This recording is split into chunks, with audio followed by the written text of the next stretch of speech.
டெல்லி அணிக்கு எதிராக சிஎஸ்கே அணி தோல்வி அடைஞ்சது சிஎஸ்கே ரசிகர்களால் தற்போது ஏற்றுக்கொள்ள முடியாத விஷயமாக தான் இருக்குது.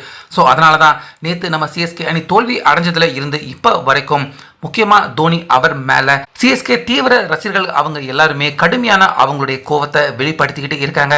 இப்படி இருக்க ஆட்டம் முடிஞ்சதுக்கு அப்புறமா போஸ்ட் மேட்ச் பிரசன்டேஷனில் அக்ஷர் பட்டேல் சிஎஸ்கே ரசிகர்கள் இப்படி நம்பிக்கை துரோகம் தோனிக்கு செய்வாங்க அப்படின்னு எதிர்பார்க்கலன்னு சிஎஸ்கே ரசிகர்களுக்கு எதிரான ஒரு பேச்சு அக்ஷர் பட்டேல் போஸ்ட் மேட்ச்ல பேசியிருந்தாரு. அதுல சிஎஸ்கே அணிக்காக 1 இல்ல 2 இல்ல 5 கப்புகளை வாங்கி கொடுத்திருக்காரு தோனி. இதுக்கு மேல சிஎஸ்கே ரசிகர்களுக்கு என்ன வேணும்?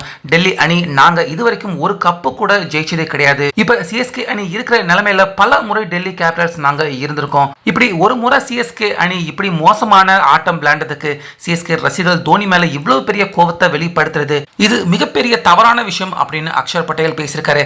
அதே போல ஆட்ட நாயகன் விருதை வாங்க வந்திருந்த KL ராகுல் இனி தோனி அவர் கூட சேர்ந்து சேப்பாக்கில் விளையாடுறதுக்கான வாய்ப்பு கிடைக்காது அப்படின்னு ஆட்ட நாயகன் விருதை தோனி அவரை கூப்பிட்டு அவர் கையால KL ராகுல் அவருடைய ஆட்ட நாயகன் விருதை நேற்று வாங்கிக்கிட்டாரு.